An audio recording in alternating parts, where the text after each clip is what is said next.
Yo, What's good? what's going on? Ain't nothing. Wait for the fellas to get in. All right, all right. I'm gonna press some buttons to see if, just to make sure. You hear that? You hear any No, of I that? don't hear nothing. Okay, well, yeah, that noise wasn't me last episode. Okay. Yeah. Okay. Yo, Y'all Hey, not man. playing tonight. Early. Everybody on time, Hey, huh? man, y'all stop playing Yup. games with me, man. Early. And we can hear you. Awesome. Stop playing with there me, we go. man. There we we know go. this pod Y'all gonna be gonna dope stop tonight. Hey, I'm excited already. Yes. let's do it. What's good with Y'all y'all, stop man? playing with me, bro. Good. chilling. What's up, Good. man? How's y'all week going? How's your week? Oh man, it's been Mine hectic. going busy. Been hectic. Yeah. Going Busy. all right. Going all right Yeah, over AG, here. I just seen that threatening text you just did. Hey, y'all Crazy. know this is the fifth episode, man. And Crush we, it. we actually what's funny, it was crazy is we usually don't do 2 in a week, but this week we are doing 2, and it's dope to do it. And tonight's episode, right, is titled "How Many of Us Have Them," right? And that's I think whose song was that? Houdini? Is that a Houdini song? Houdini. I could be wrong. I know y'all the hip hop historian, so. And we, I like that. I gotta ask y'all. I already know y'all Hey, gonna know, you know, man. you're a real funny guy. Yeah, he is. So y'all get me straight on that. But tonight we're gonna talk about friends, man. We're gonna talk about friendships. I'm sure we're gonna have a lot of funny stories, a lot of serious stories, and all that, man. So tonight gonna be a dope interview, a dope pod, my bad, in terms of friends, man. And we're gonna get into a variety of conversation concerning friends, man. So y'all ready? Yeah. Do it. Let's do it, right? So um, how I like to do it, right? I feel like people have everybody knows what a friend is for the most part because most people have friends. But I just wanted to start off with the actual definition of a friend, right? So I'm gonna start off with reading the definition of a friend. So from what I've read, from what I looked up, this is what it says, right? A friend is a person whom one knows and with one whom has a bond of mutual affection. Typically, not a family member, basically, right? And so that's the definition of a friend. Now, of course, we can add, we can subtract, but that's the basic definition that they have of friends, right?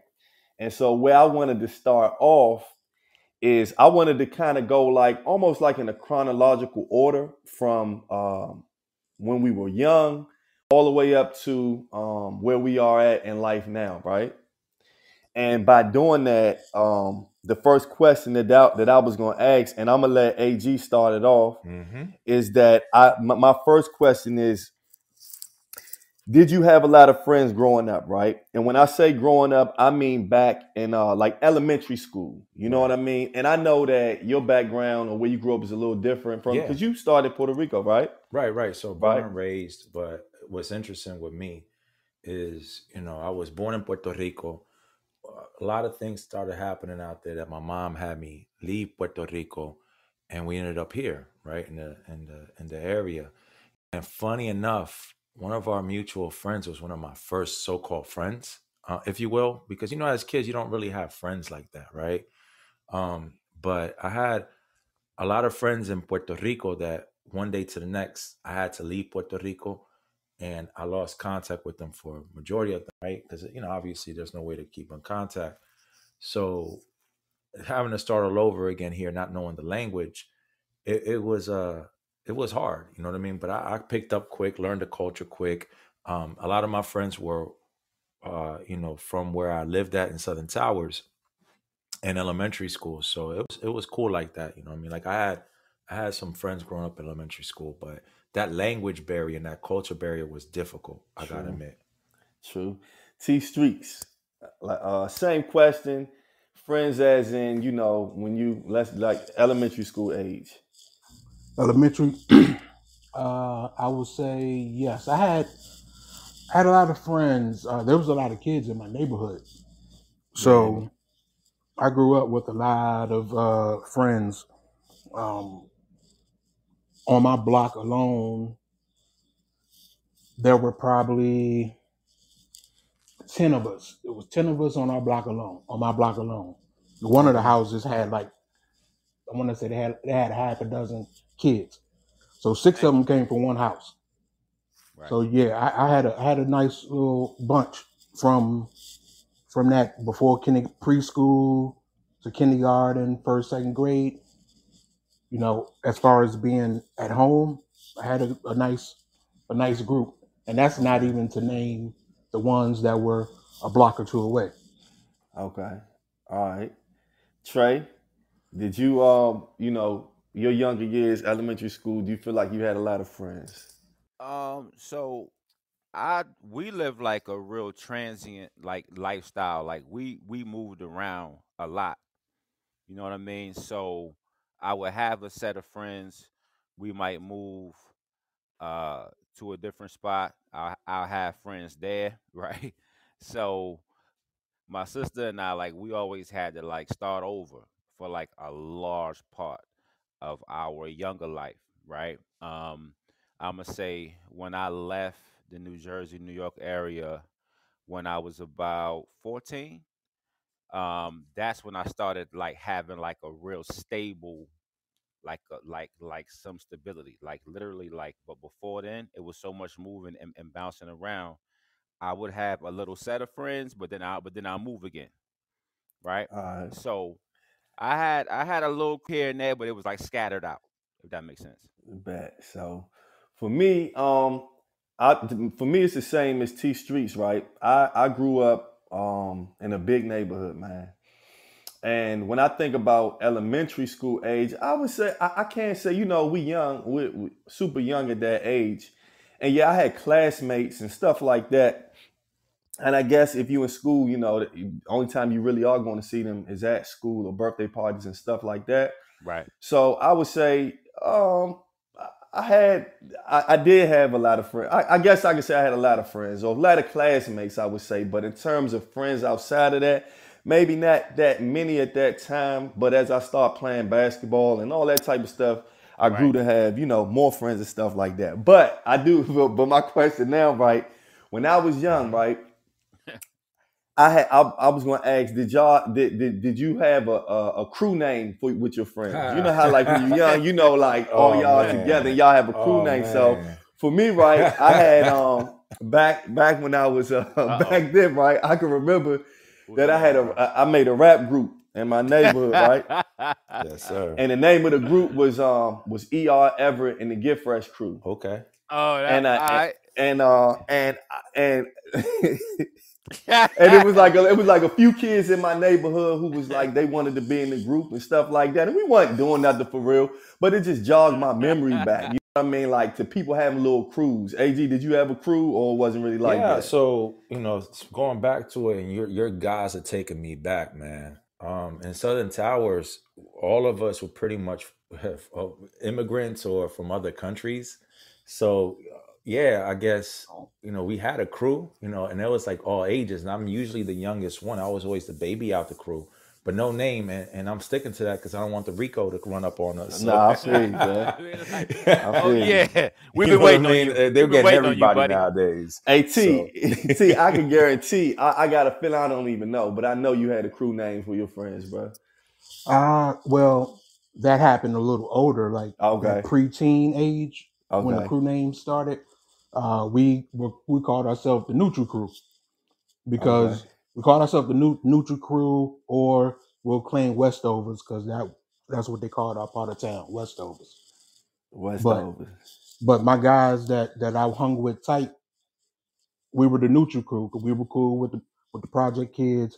We were cool with the kids from the West Side, from the South Side, from Delray here in Alexandria, Virginia. So. Trey, what was the name of the Neutral Crew? What was the name of your crew? Nas? Bruh. The Nas crew. Hilarious. crying, That bro. Nas crew. The Nas crew. Nah, bro. I'm telling you, like my lifestyle, man. It was so like loner. You know what I Mhm. mean? Okay. Like I'm telling you, like just bouncing around just so much, right? Like, oh, this is what's happening in this part. This is what's happening in this part. So I didn't really have the stability at that point, Mhm. at I during got you. those formative years to really be in that, but still getting mixed up in situations, but not like, you know what I'm saying, claiming names at that Nah, point. I got you. Gotcha. Now Nah, it now wasn't I don't mine. know about y'all, bruh. I don't know about y'all, and I don't know if this goes for everybody. But I would say from elementary up to maybe middle school, Mhm. I either almost or physically fought all of my friends. Nice. And I'm thinking to myself, you know, was it just a growing up thing, or what caused that? I literally fought somebody that I was still is to this day one of my best friends at elementary school. Nice. And I think when you're kids like that, you know how it is. You fight and Mhm. then you make up. You Yeah. fight. You know what I mean? It's not really a big deal, like as if you fought somebody as when you were an adult. Yeah. So is any AG? Did you physically fight anybody? Let's say from elementary to middle school, maybe. Yeah. So middle school, yeah, and because girls got involved. Okay. You know, I lay it out. Like once we started going to Hammond, and you know, we started like it started around 5th and 6th grade. You start liking the girls, and you start developing. You know how it is, you know. And I remember I had a very best friend, and it hurt my heart that I sat there and asked a girl out, and she turned around and said, "I'll think about it." The next day, my man was like, you know, like wanted to kill me. And I'm like, what in the hell is going on? Somebody had to pull me to the side. It's like, you know, the girl you asked out was his girlfriend. And I'm like, I Oh, didn't know. You know what I mean? that's how you So, do it. That's confidence. That's but you know confidence. what's you want to hear something funny? And this is back in 7th grade. My homie is actually still married to her to this day. Are you They have serious, children bro? and everything. It's wild. Like that's a show within itself. But I'm That's glad a I whole didn't try show. to home wreck that. You know what I mean? I wasn't a home wrecker in that. And for Nah, the that's record, she didn't say no. Oh, okay. oh, You had to throw that you in, just huh? wrecked the home. You just wrecked the home. You just No, wrecked it. but like I think I have maybe once I fought somebody I thought was a friend, and but we weren't friends after that. After that point, after I beat the brakes out of him and made him cry, it was all good. Beat the I would brakes tell off. me this though. Tell me this. If you took the L, would you have admitted it right now? I would. No, Okay. like I didn't want to fight him at first, True. but he pushed a button and I just hit him with the 1-2 combination and he was Bing, out. bing, bing, Yeah, bing. yeah, like T. 100, 100. Hey T. So did you get into any physical altercations? I would say from elementary up to maybe middle school with any of your friends. Yes, of course, of course. I'll say from that original 10-man or 10-kid No, posse y'all was that deep. Y'all we was deep, were, bro. we fought a lot. Now, the family we didn't want to fight was the half dozens because you couldn't fight one of them. You had to fight them all. What they was Mother- brothers? they They mother were was brothers coming or out. They They- family? brothers and I sisters. think I know who you're brothers and talking sisters. about. Nah, not Them? them. Not even them. Oh, damn. Not them. No, not them. Damn. So yeah, it was a bunch of fights. What about you, Trey? Yeah, man. It was a lot, bro. It was a lot. It was a lot of situations. It was a lot of bike stealing Yeah. going on. It was a lot of bike stealing. It was a lot of fights. Then like the kids will try to jump you. Then they go home and they change their clothes and come back out. It was a lot of shit going on like that. Like it wasn't me. It was what I mean. It wasn't me. I was wearing Nah, I blue got shirt. you. My shirt is red, right? So it was a lot of that. And plus, again, like you know how hard it is to like always try to make new friends everywhere you go. Dudes gonna try to try you. You don't know who girlfriend is who. And me Yep. being young and disrespectful was worse than me being older and disrespectful, right? So True. but as long as you know you can handle yourself. I mean, I got in a couple school fights. We got kicked out, but my sister was getting kicked out way more than me, right? Because she was going through her thing, but she was 5 years older, but she was having the same issues. And she was pretty, and guys liked her. Girls wanted to fight her, jump her. Like I'm telling you, it was a lot of school switching because of that type of jealousy and things like that. But yeah, True. how about you, E? Yeah, I did. Like I said, Yeah, he set it I fought. off. Yeah. Oh I yeah, fought. yep, I yep, fought yep, my he did. best friend, and you know what? I try to think of back then. You know, it was over stupid stuff, Mm-hmm. Stupid basketball stuff, game, bro. and just Mm-hmm. anything. And Yep. I think that's really normal. Mm-hmm. When I look back, it's kind of normal for guys. I don't know about women, but it's normal for guys to kind of scrap a little bit Mm-hmm. when you're younger and growing up. You know what I mean? I think Women that's a do it normal more. thing. They Yeah, they just do. They smarter do with it how they different. do it. They Yeah, just they Yeah, they probably smarter do with it not how so they much different. do it. as physical with it. But It's I'm a much fast mental. forward to the teenage years, right? Okay. Now I'm gonna speak for Hey. me. As a teenager, I felt like once you're a teenager, you have a little more freedom, right? Right. And as a teenager, I was you start hanging out more. Uh-huh. Right. And that way, my friends start picking up. Or what I would say is, I was able to hang with more people. I was in a big neighborhood. I may go down to my school. It's like 50 people. Mm-hmm. And Right. so at that point, you kind of, well, for me, I grew friends. You know what I mean? Do y'all feel Yeah. like that as you got older? Like, did the friend arena spread as a teenager because now Mm-hmm. you're able to Absolutely. hang? Would you say, Yeah, AG? I think so. Like, in my situation, I was a latchkey child, and during that time, you essentially wore a key around your neck or around your pocket, and you came home. No adults were home, so it was just me and my mom. My mom used to work 6 days a week until late at night, so I had to do everything on my own. I learned to cook at an early age, and this was at like I was 8, 9 years old, having to do this on my own. So when I'm running around in my complex, the reason I am here to this day is because other families took me in. So, I consider them beyond friends, but they're family. And as I got older and started doing for self, because I didn't have a family growing up out here, those people became my family. So, it definitely started spreading out because now, we lived in a city, right? And then there Okay. was another city close by that now we have a means to get to that other city as an older teen, or, get into your teenage years. You start experimenting with these other places and other cities and going into the city, catching the bus, catching the train, and do whatever you needed to do. So I definitely have my friends group expand because of it. What about True. you, T? Um, I guess. I guess. I don't know. I don't like people, so it's amazing. It's amazing to have as many friends as I have because I really don't like people. I don't care to get to know people. It's besides being a youngin that that preschool through fourth grade age. Besides then, where I was more friendly and more open to talking to kids. Hmm. I stayed to myself. If I met somebody that was cool, then they became part of the family, and then I'll open up more. But True. I didn't really. I'm just surprised more people was friends with me because I wasn't really receptive to meeting new people at a certain point. So Trey, you were saying that you were like, it took a little minute for you to get settled or whatever Yeah. when you was growing up. Do Yeah. you feel like that do you feel like that as you once you settled, you had a lot of friends, or you were still kind of, it wasn't, it wasn't that way?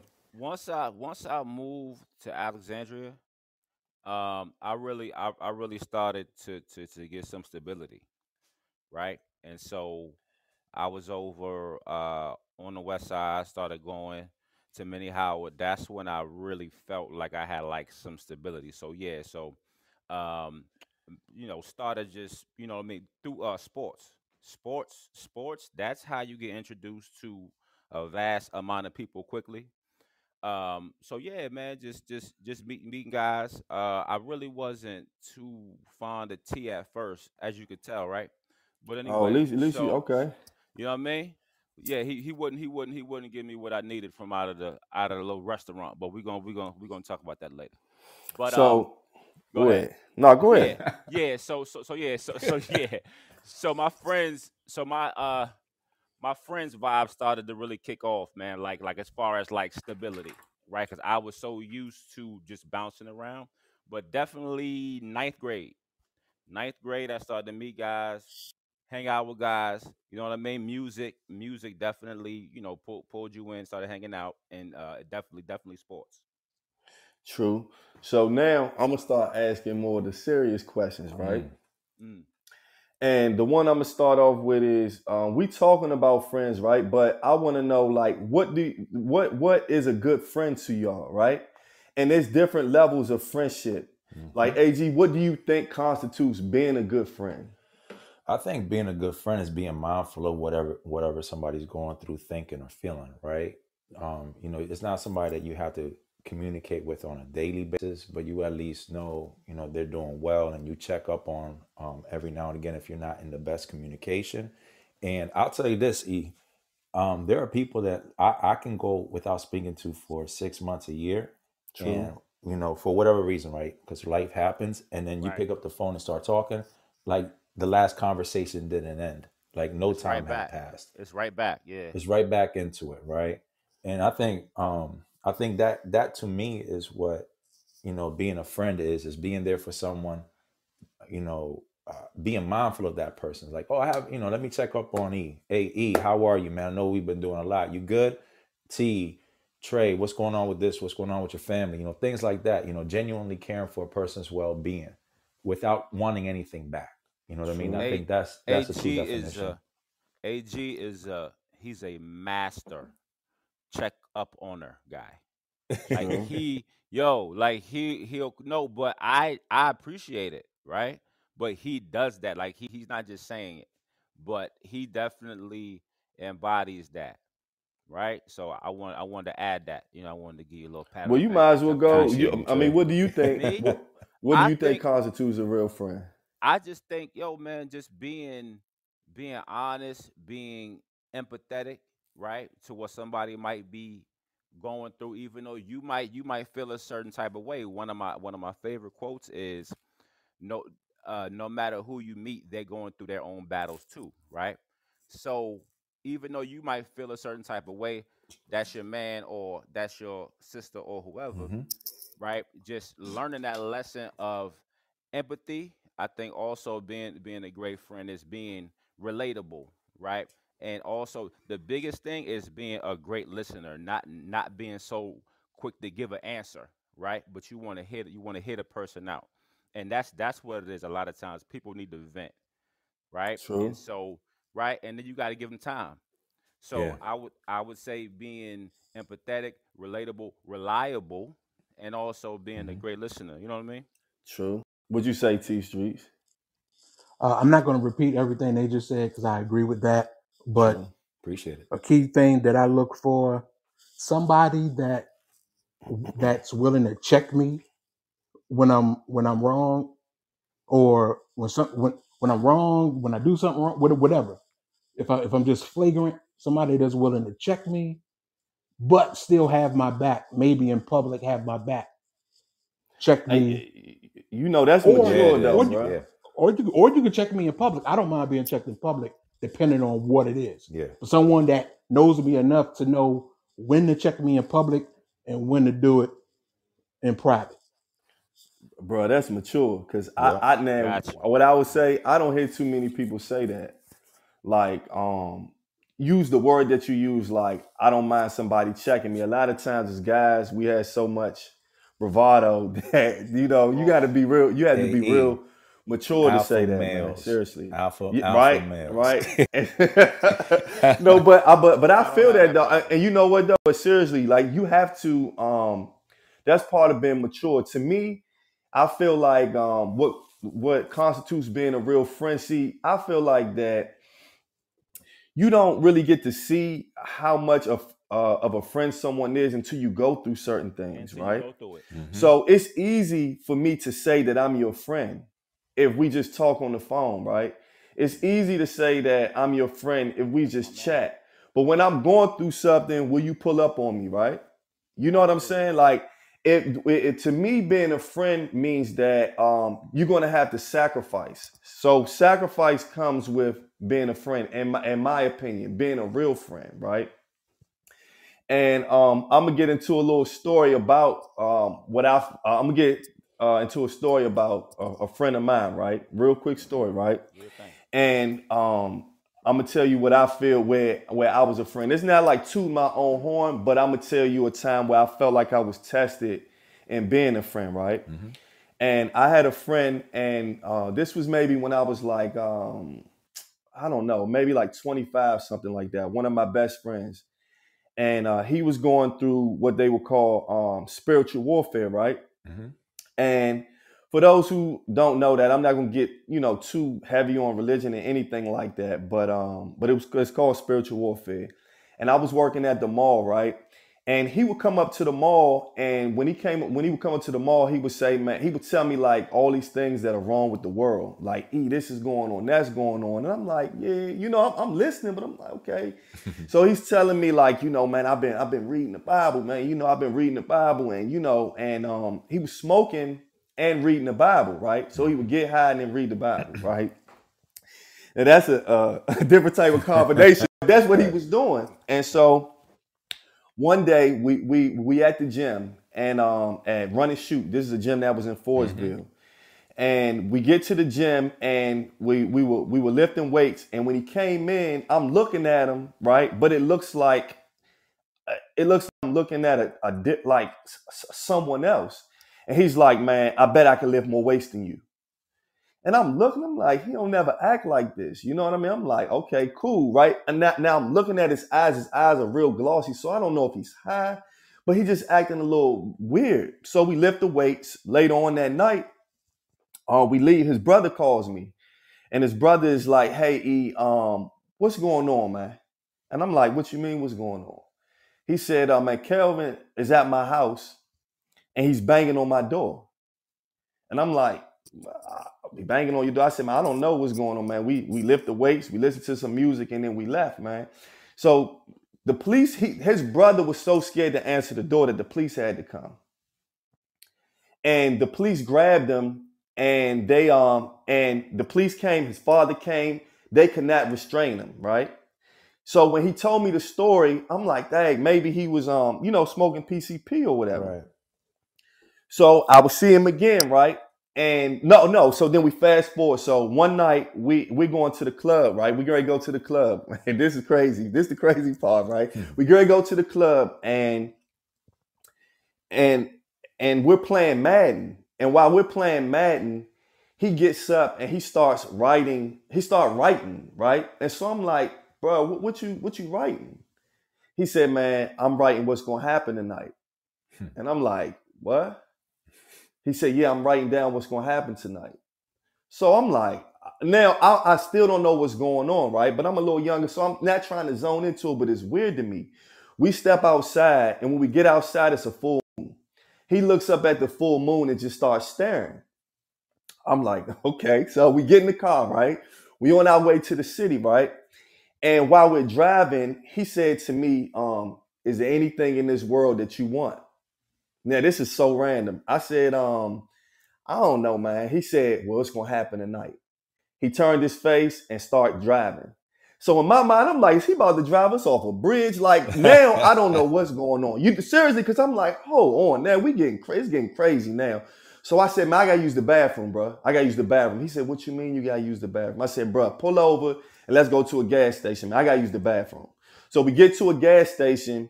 And I walk over to him. I said, man, what the fuck is wrong with you, bro? He said, what you talking about? I said, what's wrong with you, man? So I'm driving. So I drive. We go to the club, whatever, right?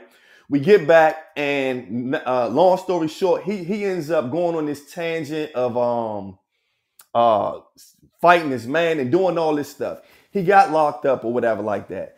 One day I'm driving and I'm thinking that he's losing his mind. So so his family is thinking that maybe it's the girl that he's with has put some type of spell on him. His parents don't understand.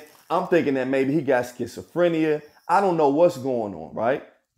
And so he gets out of jail, he gets out and everything like that. And one day he comes to my apartment banging on my door. Everett, let me in. Let me in. Let me in. And I'm like, I don't know what to do, right? And so I'm like, man, what is going on with this dude, bro? This is my man. Is he losing his mind? I really don't get it. I just don't get it. So he leaves. And what I'm saying with this story is people were telling me, like, Everett, you don't need to be around him. Like, don't be around him. You don't know what's going on with him. He could do anything to you. And I'm saying that this was my man, 50 Grand, still is one of my best friends. And I could, even with all those people telling me that, I could not be his friend in that time, man. Right. And if it was now, I don't know. I was a little younger, but I wasn't scared. And just to make a long story short, he ended up getting himself together. It was really all a spiritual thing. But I'm just saying that all in to say that our friendship was tested. Right. Because I thought that he was losing his mind, and I stayed there as a friend, man. And so that's just a quick little story, but I think that I'm relating that to when you're tested with friendships and stuff like that. So I ain't want to go on and on. No, but it's good, right? Let me ask you this quick question, right? So around what age were you?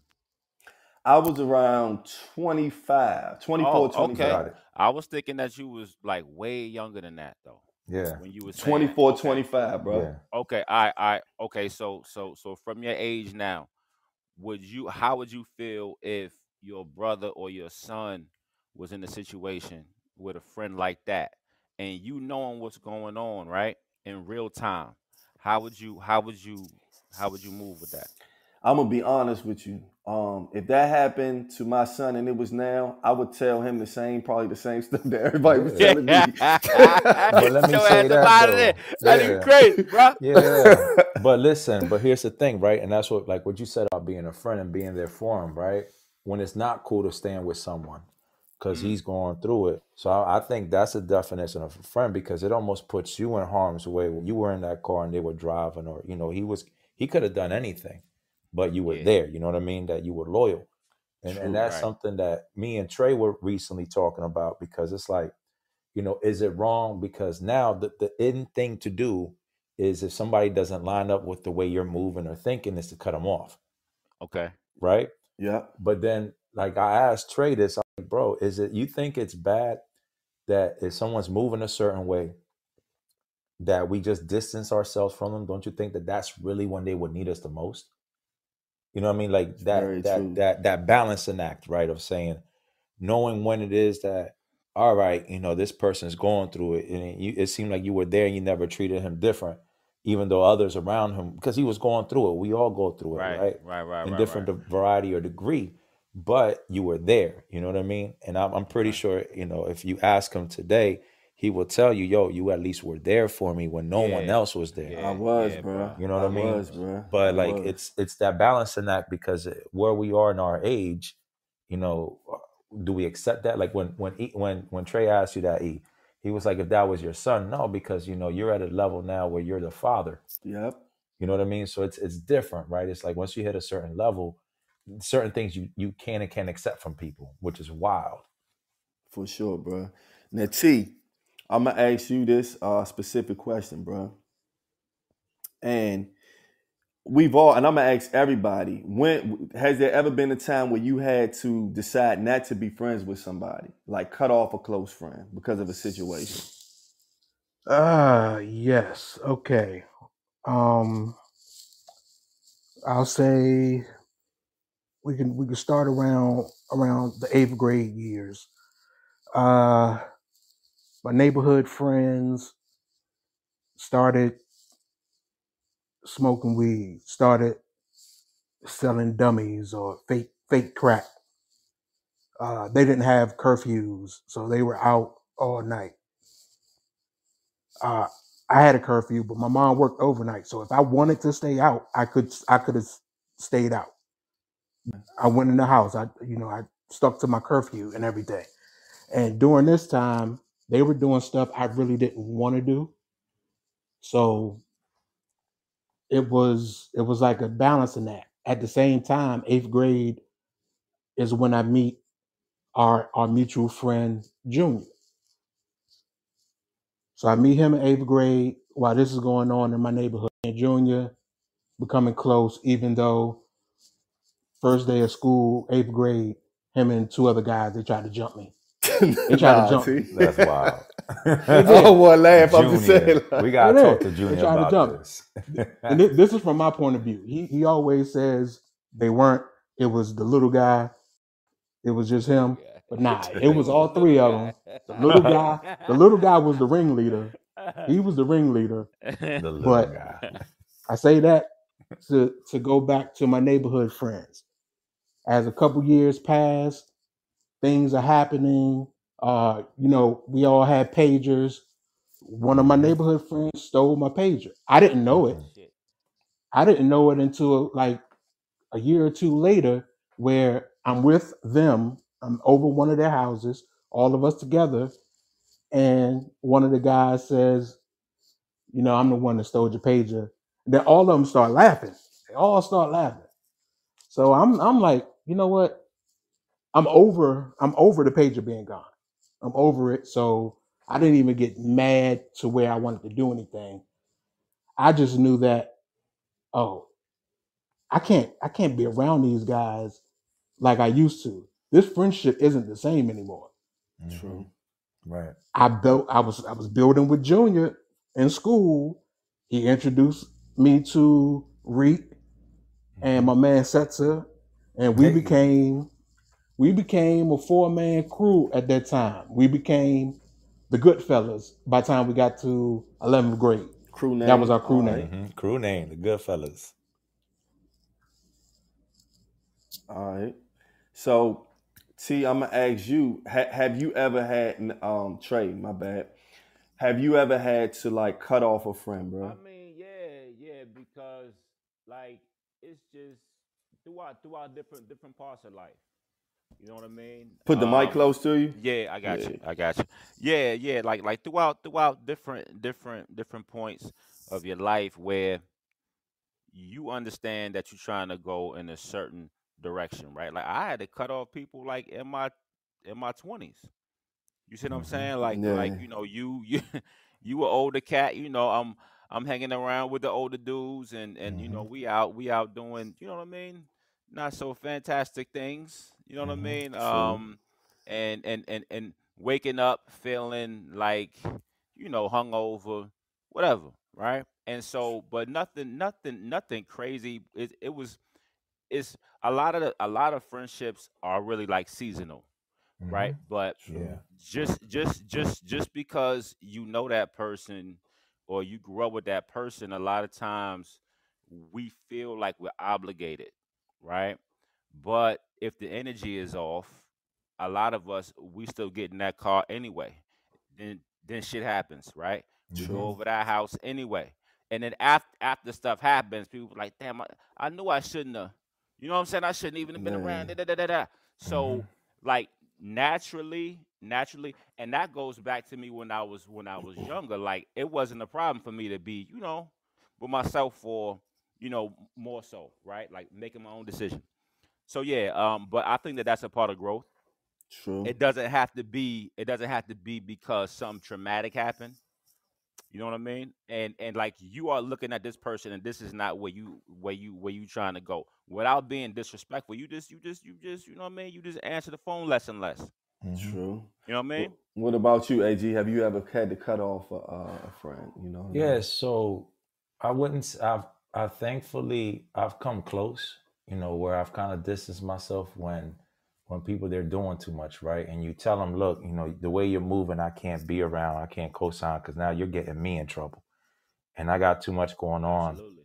that I can't be associated with that right now. We're still True. cool. I just can't be too close to you because what you're doing is bringing too much attention, negative True. attention. I can't do that anymore. Um, but I have had a situation right in '99 where, like, for 2 years, I was out. I was outside, as these kids would call it, right? And we were Outside, making outside. we were making money the way we were making money, and what I was doing is going back and forth from Puerto Rico, and then I'm not going to get into too many details, but I lived a good life. I lived on my own. I had my own townhouse, and people that I went to school with that I became very close with after high school, where I wasn't doing much between high school and, let's call it, like 99, 2000, before my first child was born. And what happened was, we were moving fast, like moving very fast. And, I used to have people around me, a good core of people, let's call it like a good 4 or 5 people that we all got money together. We all broke bread. We did everything. We were a family, but we were living a certain way, right? That right now I wouldn't expect anybody that I'm close to live in that way, right? And somebody that was from our neighborhood who was a very good friend of mine, she had her own little crew and they would come over my house a lot.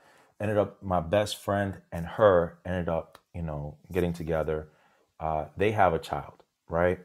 Now, because he was too busy running around with us, he wasn't taking care of his lady or the child that was inside the lady. Fast forward, I get a phone call from Alexandra Hospital saying that, hey, I'm not going to say the young lady's name. She's giving birth. It's a stillbirth. You need to come. You need to bring T over. And I'm sorry, you need to bring your friend over. And not T, Terrence. It's another friend of mine, T Boudon. And like, he wasn't trying to go. And I had to literally force him to go to the hospital because he's like, it's probably nothing. We walk in and she's literally giving birth. I think she was like 5 months premature baby girl, right? Wow. So I'm in a room in the birthing room, that's myself, the young lady's friend, and the mom is there. And me and my friend walk in. This is the first time the mom is seeing my friend, the father of the child, right? And he's holding the baby in his arms as the baby is passing. Wow. And I'm like, I'm numb. I don't feel a thing. I know this is bad. I know this is wrong. I don't want to be involved in the way we've been moving. But what sealed it for me, as far as me leaving that life, was when the young lady looked over to me and says, I'm on painkillers. They got me on some morphine or whatever. It's almost as good as the shit you sell. And I was like, I'm out. Yeah, true. That was it. True. That was it. I'm like, all right, I can't keep on living like that. So it wasn't that I deleted a good friend. I deleted a family. And I told them, we don't live like this anymore. Definitely. And I went completely the opposite way. I didn't say I cut them off. I said, look, I'm not doing this anymore. My house is not that anymore. This is how I'm moving. Y'all just going to have to respect it. And what I found interesting is that I thought we would still be friends like we were, but just not, you know what I mean? But It's almost like I may speak to one or two of them out of that crew. I've heard people got locked up. I've heard people had to get out of state or whatever and get low, but like, they're not in my life right now. True. And it's, you know what I mean? Like, it's wild. It's just wild. So for me, I have another story. And when I think about cutting off friends, I don't want to get into the next question about outgrowing friends. Because I don't know if it's the same. Cutting somebody off and outgrowing someone, I guess it's kind of the same, but maybe not. But I'm going to just give a story on where I had to cut off a friend. And this was probably when, how old was I? I don't know, maybe young 20s. And I was, hanging outside. When you're younger, you hang outside a little more. So I was outside a little bit. And I had a friend who would occasionally, I didn't know how much that he was smoking PCP. But I just always noticed, and now I think about it, but he would just be so paranoid. And to him, he would always say, hey, such and such snitching, such and such snitching. In my mind, I used to be thinking like, what are you talking about? Like, what are you talking about, man? I don't understand what it is, right? So when I got older, a little bit older, I wouldn't come around he had a brother, right? An older brother.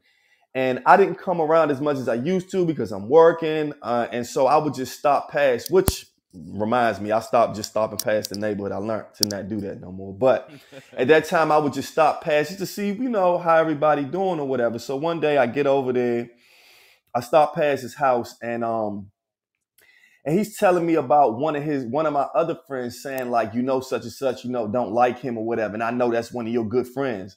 And I'm like, yeah, but like, I'm here to say what's up to y'all. Like, I don't know what's going on. I'm not involved in nothing. I'm just coming to say what's up. Right. And so we get to drinking a little bit. And this was my first time having, what you call it? Not Don Julio. What's that called? Not cognac, but what's the, that they say make people fight all the time? Henny, man. Not Henny, but, Erky Jerk, the E&J. Oh. No, it's a type of liquor. Trey your mic. Moonshine? No. Moonshine. I can't think, but whatever it was, people say that makes you angry. No, it's not. I know what you're talking about, bro. I can't think. Mad Dog but, 2020. Nah, none of that. The Cisco. Right. But whatever Rock it was, right? That rock good. It made me people always say when they drink they get angry. I never would drink and get angry, but for whatever this was this night, I did drink and I did get me and him almost kind of got into it, and it wasn't about nothing. But this is where the kicker is, right? So I wasn't thinking it was nothing. This is one of my closest friends. I'm not thinking about any of it. So one day I go to the gas station and he pulls up on me and he's playing 3 6 Mafia. Shit. To the top, right? And I walk over to him and I say, "What's good?" And I reach my hand out to dap him up. And he's just giving me this death stare, bro. I mean, really like a stare of death. And he didn't dap me up, and he's just staring at me. So in my mind, I'm gonna be honest, you know, I'm not gonna say too much on the pod, but I felt like that my life was in danger, and I felt like that if that's the case, his life is gonna be in danger, right? Yep. Now, this is someone who's one of my closest friends, right? But once you cross that type of line, it's nothing like that. Even if I know that you're smoking, you probably was smoking PCP, I get that. But at the same time, we on another level when you look at me like that and do that, right? Yeah. So a few weeks go by, he calls me one day and say, "Hey, E man, I don't know, what was going on with me, man. Man, I apologize for that." And I accepted his apology, but guess what? I never saw him another day in my life. Wow. Because I had an intuition that it was something deep that was up with him. And do you know, about 6 years later, he killed his brother. Wow. Oh, dang.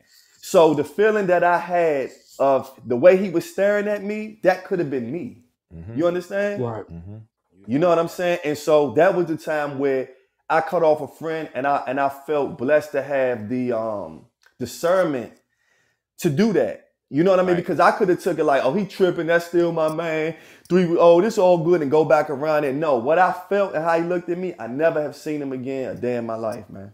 Yeah, bro. And that was the time that I had to cut somebody off. That's wild. So with that, hey, what's up? Before we move on, I want to go back to my story because I'm slipping. My bad. I'm a little off, but I have a lot in that story. All right, come on with it. Like I said, stole the pager. I realized I can't be hanging around these guys like I used to.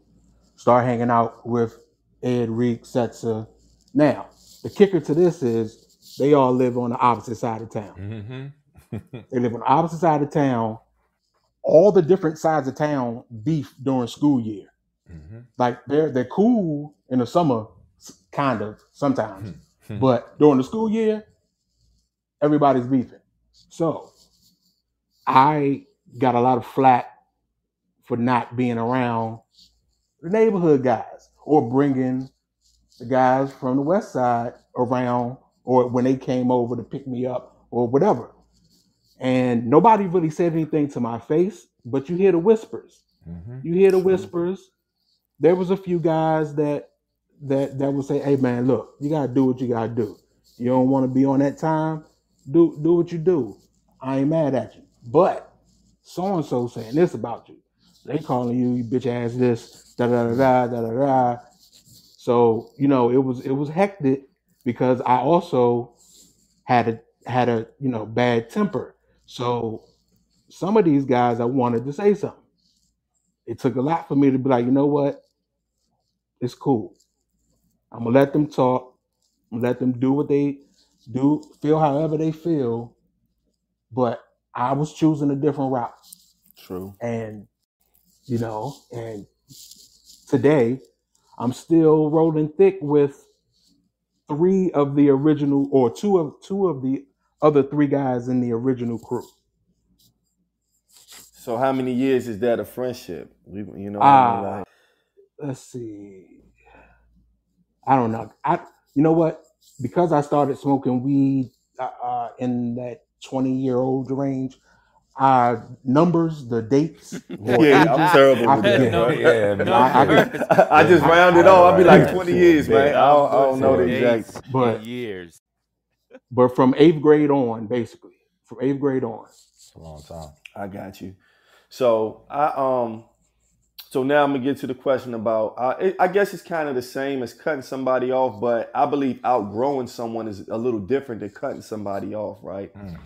And what I mean by that is, I feel like that when I was maybe, high school, or after high school, I hung with a lot of guys, right? And then it started making me think about levels of friendship. Were these guys my friends, or were they my associates, or was I just closer to some people than others? So where I give an example of outgrowing, to me, I feel like the older you get, what I tell people, you end up being friends with the people you have the most in common with, right? Absolutely. So when I'm younger, I'm smoking, right? We all have that in common, right? Right. A lot of people smoke, right? Yep. I'm playing the video game, playing Madden. A lot of people play Madden, right? Mhm. So I'm playing basketball. A lot of people play basketball. Right. But as you get older and you start to get responsibilities, Mhm. the people that you hang with dwindle, right? Yeah. And a lot of times, if the people are not doing the same thing that you're doing, you no longer become close friends with them. You don't cut them off, but it just seems like life makes it where you just not really talking to them like that, or you're not around them, and you end up just around the people that's doing the same thing that you're doing. AG, do you feel like you outgrew any friendships, or basically all of your friends, you all kind of grew at the same pace and you all stayed friends? So yeah, that's a great question because I would say yes to both because yeah, you eventually outgrow people that still want to be stuck in a certain lifestyle. That's been the biggest thing for me. Like, you know, once we all started kind of settling down, having children, because it was interesting is I had kids at an early age, but within my friends group, I was one of 8 that all had kids, and we all had kids a month apart. You can set your watch to it, right? And these are people that again I don't really like. I'm not around right now because I decided to just focus on business. I focus on my family while they were still running around. But so the funny thing is, natural progression of things. There was no love lost. It wasn't like they did anything to me or I did anything to them. It's just that we weren't moving in the same way, and we started experiencing different things at different times. You know what I mean? So, True. I mean, they just like to your point. You kind of grow apart, man. It's not a bad thing. I still see people that I haven't seen in a while. It's still love. We're gonna break bread, but I mean, if it isn't like people who I consider family or I communicate like that, it's not that deep, unfortunately. True. What about you, Trey? Do you feel like you outgrew any friendships where it's like, you're Oh, not beefing with the people, but it's yeah. like, you know, Nah. I think like we talked about the seasonal thing. I think I have more friends now than I ever had, okay. right? I have like blended relationships from like my past, but I have way more like, great friendships now. But most of Yeah. that was me, right? So you like, oh, uh the law of attraction, right? Just like you said, E, like if you're in a certain environment, not even physically, but mentally, right? You're gonna attract that to you. So just the little avenues that I'm moving in professionally, I'm attracting new fantastic people in my life, right? Like a lot of people that might change my life, their phone number is not in my phone yet. That's what type of time that I'm on. Now, a lot of your older friends still look at you as they still want to be comfortable with your relationship that you've already had with them, Yeah. right? Yeah. Um, but naturally you're progressing. So the phone calls might not be the same. And then sometimes people start to assume shit, right?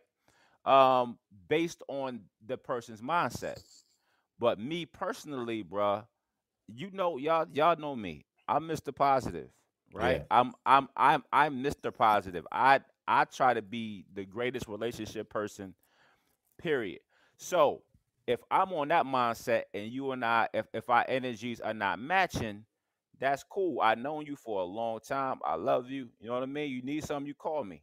But I think sometimes we kind of force things that's not natural, right? And that's not organic just because you knew that person for a long time. You knew that you ain't talking about that shit that they talking about. And then when you sitting around them, they still talking about shit that happened 25 years ago, bro. I ain't trying to hear all that dumbass shit. You feel I what I'm got a question saying? for you. So To that. yeah, go ahead. Yeah. So, and I'm just realizing this as we're talking through it, right? Yeah. Do you think that, especially with people that we've known for so long, and we kind of, like you said, they're there for a season. Yeah. Do you think that they can't see you beyond that person at that certain age when you were really tight? Like they think that you're still that person because they are still that person? Yeah, that's a natural thing. Yeah. But it's all about what state of mind are you in? Are you moving or are you stagnant? Yeah. Or do you, right? Because if you on a certain level and I'm trying to be there, we're gonna talk about how I'm gonna get those steps together to get to that point. But to still talk about the same thing, the same conversation, and we've all been there, right? Where we like, man, I ain't really trying to hear this shit. Yeah, Bro. You know for what? sure. I gotta get back to the crib. You know what I mean? Yeah. Because but it doesn't mean that you still don't love and respect them. It just means that naturally they doing that and you're doing this. Right. And it happens with men, it happens with women, and you will hear about it, right? But I think that the thing to do is to just not force that relationship that you know that you kind of feel stagnated in, right? True. It's just man, like as you evolve, you find those people, and then Right. you get relationships with those people. Yeah, Right. True. T Streets. Have you outgrown a friendship, or have you experienced that? Yeah, I think personally, everyone, whether they realize it or not, been on both sides of that equation. that's true. Uh, Yep. Point. Good I point. already told True. the story. I told the story earlier about me separating from my neighborhood friends, and with the 4-man crew by 11th grade, Goodfellas, our crew. Now, shout out to my man Setzer. Listen, that boy, it was like 2007. I want to say it was 2007. Only reason why I remember the year is because that's the year that I lost my good office job. But he moved into his condo at the beginning of the year, and something strange happened. He had this girlfriend. He had this white girlfriend. And there it goes. after he moved into the condo, he never spoke to us again. Good night. Like he never hung out with us again in life. It's crazy. Now I looked at it differently because I was going through my own struggles at the time, so I wasn't aware. You had shout out to Junior. Junior was a little ticked, and Junior would talk about it sometimes. Like, man, this guy, what's up with him? It's that white girl. And then and then Junior had a thing where he was at a restaurant and he ran into him at the restaurant with a whole new friend group. Oh. And he had an odd interaction with her. So imagine. That's funny. So yeah. So Wow. he grew apart from us. From us. Then you have a situation where, you know what? I'm gonna save this because this is part of a different question. So I'm gonna save the second story. T, I got a question for you. Was Setzer rocking a sweater vest at the time? I just feel like he was rocking a sweater vest, a green one, when he got ran up on. I feel like Setzer was wearing a button down with a green sweater vest. I'm not sure. I don't know. All I know, it was funny hearing the story from Junior. Junior telling that story, being in a restaurant and seeing him with a whole new group of friends was hilarious. That's awkward. Wow. Yeah. So do y'all feel like do you feel like does it feel like there's an obligation to be a friend to a person? Like, do you feel like suppose somebody, let's say this, right? Let's say that somebody has done a favor for you, right? And they've been there for you. But this person is kind of like changing how they are. Do you feel like that because they have been there for you? Do you feel obligated, like, I got to stay this person's friend no matter what they're doing because they've been there for me? Or do you feel like it's more of a thing where it's like, just because you did that for me, you're still not being the type of friend I need you to be, so I still got to move on? Like, is there an obligation to a friendship? All right, so Wow. let me jump in real quick. I got a certain person. You got to put your The Um, mic. mic. yeah, I got a certain person from a long time ago, right? That I know would do anything for me, but his lifestyle was just so wild. You see what I'm saying? Like we riding around in cars that I don't even know was stolen. You see what I'm saying? Yeah. But Right. it's just like you know what I mean. Like even to this day, brother, love and appreciation is there. You can love somebody from afar too. Like that also counts. You see what I'm saying? Like we don't physically got to be in the same place doing the same things Yeah. because that person might be still on that time, right? They still on that time, and a lot of times the person that has the most to lose loses. If I Mm-hmm. got more to lose than you, I got to be in a certain spot. You know what I mean? True. That's just me personally. But at the same time, you still being respectful to the relationship without disrespecting the person. Right. T, you feel obligated? I mean, do you feel obligated if somebody has done something for you in the past as a good friend, but now they not being 100 with you? Do you feel like because they did something for you that you need to stay their friend? Nah, I don't think it's an obligation at all. But what I will say, there are some people who I can't completely get rid of for I don't care what they do because I've Right. accepted them as family. Yeah. So Okay. I Yeah. may love them from Yeah. afar, like Trey was saying, but And T I've good with accepted that. them as family. T And good True. with that. and shout out shout out. Do I want to name this name? hey, Uh, hey T, hey shout out T, shout out say to my that then. man. Shout out to my man MC. You Bang know who bang. you are. So if you hear this, just but Oh, okay. we had we he I had my second apartment. He was my roommate. And when I lost the office job and I had to move out this apartment, everything was great. Everybody in my ear, why do you do this? Why do you do that? You know he this way, you know he that way. But he was never that way with me. So and Got plus you. Right. Got you. Right. he had lived with me at my mom's house as well. So Mm, mm. he was family. Right. And we moved and it was like the relationship changed. And all I just kept hearing was all these negative things about me. And I understood it. I understood it to a degree because I'm flagrant at times. With this gentleman, he would owe me money. This was a few years before we moved out, but he owed me money when we were at my mom's house, but he wouldn't pay me.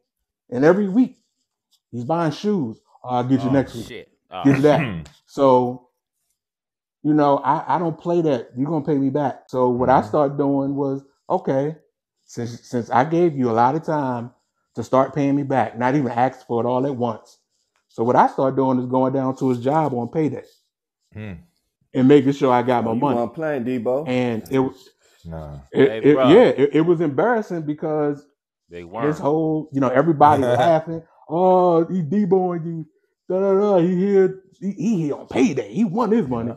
And he was mad, but I'm like, listen, if you paid me back, none of this would happen. You wouldn't have a But Right. you problem. gonna pay You me wouldn't have back. a problem. Right. And I looked out for you. Yeah, no, You know what I mean? Yeah. I feel you. That be the So, thing. but he's family, and our relationship isn't what it was before, but he's still family. Anything, if he really needed me, I'm there. True. And See, T, but well, I didn't mean to cut you off, bruh. See, so this is my thing, bruh. You don't like people. You love people. Look how you looked out for him, right? In the beginning, you said you don't like people, bro. But people look at you as being a loyalist, right? I know I do. I had a situation. I'm gonna shout out T real fast. You know what I mean? I had a situation. T knows everybody, okay, in Alexandria. He knows everybody. I had a situation, you know what I mean? Gentleman I knew for a long time, super miscommunication, pride got involved. I wasn't speaking to anybody. T said, listen, I spoke to him. It's cool. I was still feeling a certain type of way. But if he wouldn't have told me that, if he wasn't the mediator on a positive level, I wouldn't have spoke to him. Things are fine now to this day. T, what was that? 20 years ago? Yeah. You see what I'm saying?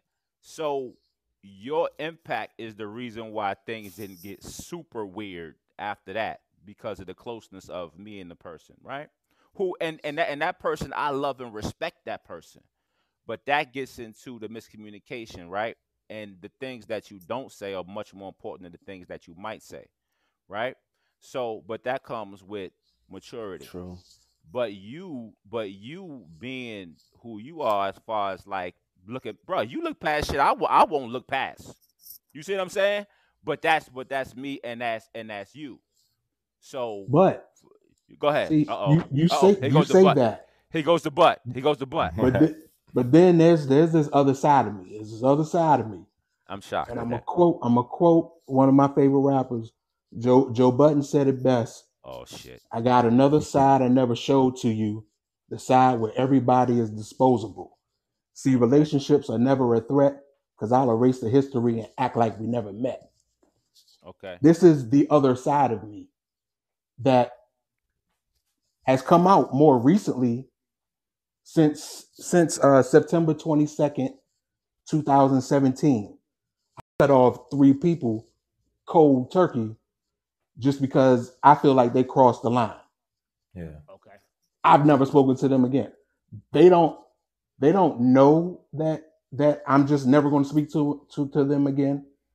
It's not like we spoke every day anyway. So, we would go stretches not talking and pick up, and it's like we never left. But there's 3 people, never again. I'm done. There's 2 more people that almost they were on the They chopping on the line. list. Yeah. Hey. Next up. They on the AT. I don't owe you no money, but here you go. Right. Goddamn. Make sure it's square. Well, Bruh. AG, I never got Hey. to get to I never got to you with the feeling about being obligated to be a friend to someone that maybe have done a favor for you in the past and now you kind of feel indebted, but they are not right. And but that type of situation. Yeah, so I try to make sure I don't owe anybody anything, right? So if anybody ever looked out for me, I always make sure I return the favor so the scales are balanced. And that's with everybody. If you ever done something for me, I make sure that you get overly taken care of. I believe in karma. I believe in doing the right thing at the right time. Um, but yeah, I struggle with that because of that loyalty piece, right? Because if you calling someone your friend and they're not necessarily doing anything to you, now if they do something to you, certain lines can't be crossed. That's a non-negotiable. True. I'm a man of ethics and morals. I think we all are. We all move the same way. There are people that, regardless of who their relationship is to me, whether they're, my personal friends, my wife's friends, or even family, if you cross a line, that's it. Like there's nothing to discuss. I'm not going to have a conversation with you.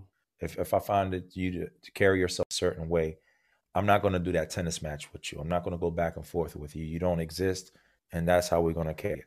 And I that's got it. you. You know what I mean? But but like that's for people I have no loyalty towards No, I too. got you. You know what I mean? Got Like you. Got you. you know what I mean? But like if we're friends and there's mistakes, mistakes happen, and I allow people to be human, but there's just certain lines you don't True. cross. You know So what I mean?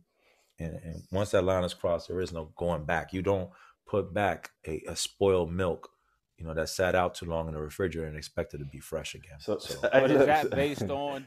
no, Go so ahead, E. Go no, ahead, so E. I was just gonna make a comment and say, so that means absolutely no obligation.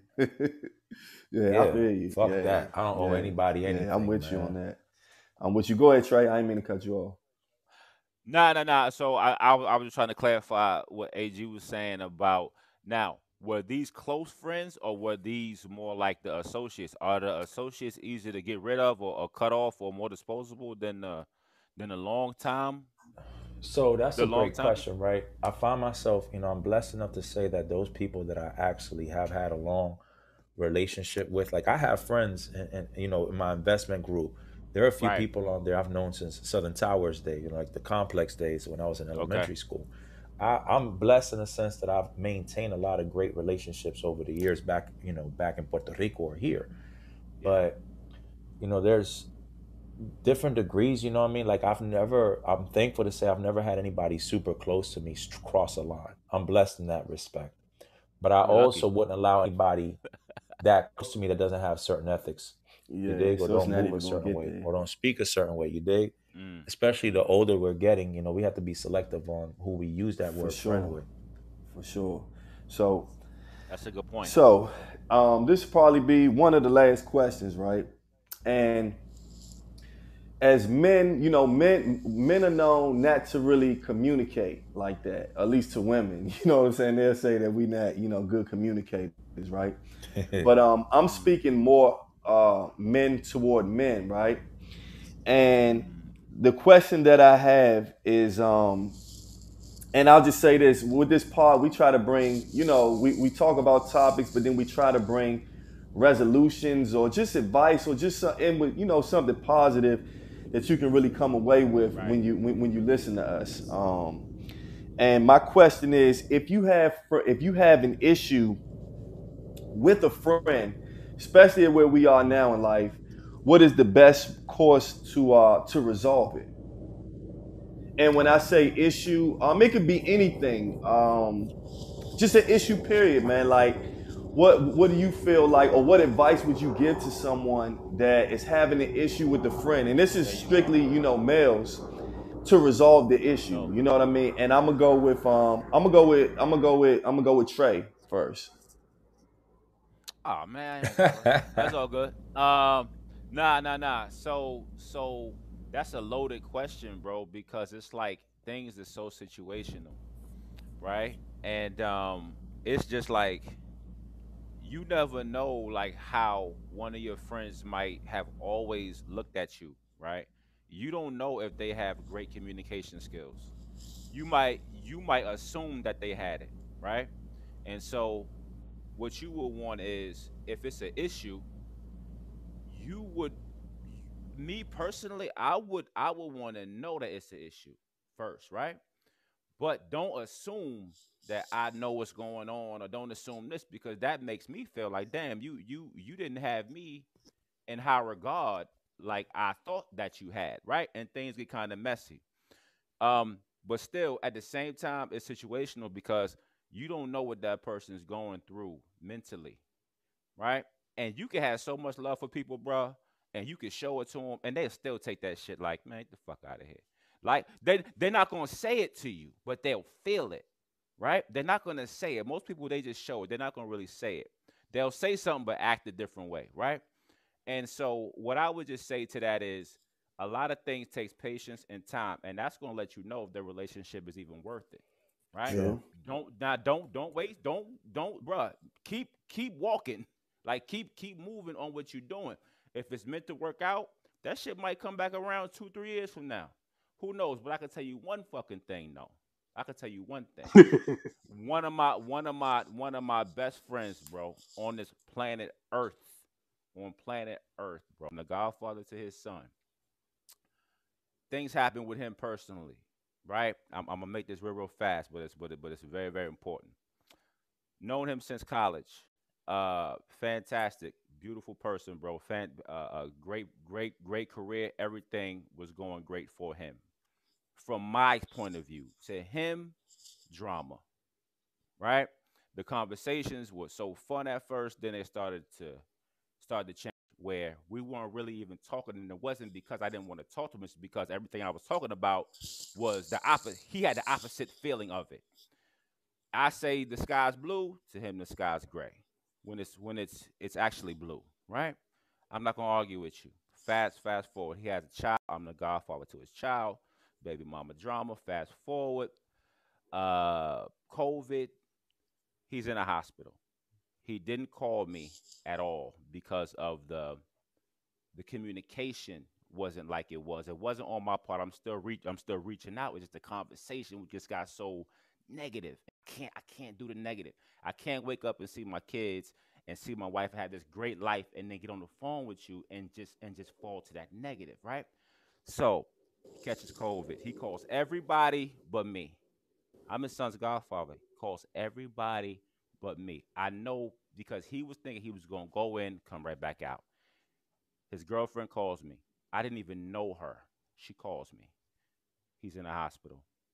I shoot up to Richmond the next morning, 6 a.m. I was going to wait till Saturday. I said, no. I'm going to take off. I'm going to go up there Friday. I get up there. This man is tubes everywhere. Tubes everywhere. He's unconscious. The machine is breathing for him. I'm standing there. It's nobody else there. I'm standing there. That was my assignment. So you talk about what's a best friend and what's a good friend. It's being there. Just like you said, E. It's being True. there in those type of times. His father, the nurse walked up to me shaking her head like, nah, right? His father comes in. I was standing there to hold his father up from hitting the ground when the nurse told him his son is about to die. You understand what I'm saying? That's crucial. But we weren't talking up to that point. But when it was time out there, Yep. unfortunately, that was the last time. So I was there when his mother arrived, when his sister arrived, right? None of the other guys that was around his area was there. I was there. Every other day, I'm driving up to Richmond. He passes away. So that alone just shows me how important people are to other people. So I'm so blessed, bro. I wake up, I see my kids, I see my house, and the shit that I went through a long time ago, bro. I'm so blessed now. I just want to give. I just want to give. No, I could dig. And all I got, bruh. I'm just like, bruh. So with that, it's like, bro, my energy is so positive. But what I learned though is you gotta give people time. The right people will come back around. True. The right ones will come back around. And if you tell me it's what it is, I'ma believe you. I don't want you to tell me it's what it is, and then you still feel a certain type of way. True. You see what No, I'm I saying? feel you. So that's all it is. So for like the young people listening, like listen, if it's not that time yet, cool. But don't go around there trying to force it if it's not there. You know what I mean? Give it time. True. T Streets. Go ahead. How do you feel about Okay. if you All got right. an issue? I have two stories. Story time. Story Let's Okay. get it. We take this back early 20s, somewhere in that 20 to 23-year-old range. Shout out to Miss Booby and Miss Mita. It was myself. It was like 5 or 6 of us. Junior, Setzer, my cousin could have been there. It's 5 or 6. It's hazy of everybody that was there Right. on this night because we were always over there. And there was, I guess it was the dining room area. And in this room, we nicknamed the VIP room. We used to go there, go over those ladies' houses. Over their Yeah. house. It didn't matter if their boyfriends were there. Didn't matter. We went in there, go to the VIP room, drink, smoke, whatever. They'll come in, chill with us. It was a vibe. So on this particular night, I don't know what I said. I don't know what I did, but I'm sure I started it. I did something to tick Junior off. Tick him off. That's not hard. But the thing with me, anybody that knows me, anybody that really knows me, they know that if you get mad, if I get you mad, and if I'm fine, if I'm not mad, I'm gonna get silly and I'm gonna keep digging at you just to piss you off. So I kept digging at Junior, digging at him. He stood up over top of me while I'm sitting at the table. He's ready to fight. I'm still laughing to myself. So I stand up and I tell the ladies, I said, thank you for allowing me in your presence again, but I'm gonna leave because I don't want to cause no trouble in here. So I left. Now, I started this. I'm 100% sure I started it. I leave. I'm fine. I can talk to him the next day, but he's pissed. It took like 2 weeks. It took 2 weeks for him to calm down to have a word with me. Matter of fact, it may have taken longer because I was working with his mother at the time. I told his mother what happened because I knew she would tell him, and I knew what would make him even madder. Oh shit. So I'm doing all this on purpose. It's on purpose, and is it kind of fucked up by me? Yeah. But this is how At I least play. you knew. Yeah, I know. Like Junior knows it, and we've gotten into things over text because he thinks that I'm doing it again, and sometimes I'm doing it, sometimes I'm not. But that's something that I do, and in that I had to give it time because he needed to cool down. Once he cooled down, all it took was a quick talk. We were back to it. Now I got to tell you about another story. Oh shit. With Trey. This is with All right, Trey. let's go. Come on. Let's bro. go. Which Trey? This is my Another first Trey? apartment. No, it's you. This is my first apartment. No, it's you. It's playoff weekend. Okay. So I got people came over playoff weekend. Trey, before he come, he called me. He's like, "Yo, I got something for you." So I don't know what he's talking about. I don't even know what this story is. So he gets there. He has this he has this stripper with him. Or Oh, I think she was a stripper. I think she was a stripper, right? Hey, I used to be outside. I used to be outside a lot. Hey, whoa, I gotta make sure my wife ain't on here. Go ahead. So when he arrived, I'm like, I bet I know what it is, right? So we watching the game. It's probably 5 to 6 people in the house. I get a call from my cousin. He's like, "Yo, I'm gonna stop past, but I got this new girl I'm dealing with me, and her son." Oh shit! And at this time, at this point in my life, because I didn't want kids, I made myself believe that I hated kids, and I made it known I don't like kids. Keep them away from me. So I allow them to come over, but I tell my cousin, just keep the kid away from me. You know how I feel about kids. They come over, and what the kid do? I sit away from everybody. Kid keeps coming towards me, and I keep trying to shush him away. He keeps coming towards me. My cousin and his girl go on my balcony to do whatever they did on my balcony. It was and a this lot that kid happened on that balcony, bro. That balcony was legend. Yeah. Go ahead. My bad. This kid keeps coming towards me. So now I'm getting ticked off. So what my ignorant ass do, I go to my front door, he follows me. I open the door. Now this kid is probably like 3-4 years old tops. He follows me to the front door. I open the front door, kid walks out, I close the door. Streets. Ain't no way you did that, bro. Goddamn right. And I'm gonna stand in it. I did it. Now this kid could have hurt himself, the stairs was right there, he could have fell, whatever. So my cousin and the mom comes from off the balcony. The mom's, she's yelling at me, and I said, "Listen, you welcome to stay, but your kid gotta go." Tell my cousin the same thing. You welcome to stay, but my kid gotta go. And me and him, we have like a little argument. I'm like, you already know how I get down, so you knew that this would happen if you didn't keep track of this kid. So he leaves. I'm still steaming. Junior's on the couch laughing because he knows that this is right on brand with me. And he knows it's not the time to speak to me because I'm mad. Don't talk to me while I'm mad because I'm not going to be receptive. Trey and I weren't as close yet. Trey didn't know this. So Trey proceeded to check me in that moment to tell me how wrong I was. What my ignorant ass do? I said, "Step, Trey." I said, "Step." And what I do? Trey got so pissed, but he stood up, took the girl, and he left. Nah, he took the girl. Everybody's laughing. Yeah, took the girl and left. I think my brother was there as well, and I think me and him got into it after Trey left. I think that's the same day. I think Trav was there. Yeah. So yeah, that happened the same day. So Junior is on the couch laughing. He's laughing. But he understood that this is how I act when I get mad. This is how I act with kids around at that time, and this is how I act when I get mad. So Once I cooled down, talking to Junior, I said, man, I gotta apologize to Trey, man, because I was wrong. I was all the way wrong. I shouldn't have put that kid out. I was wrong and everything. So I want to say a day or two go past. I called Trey.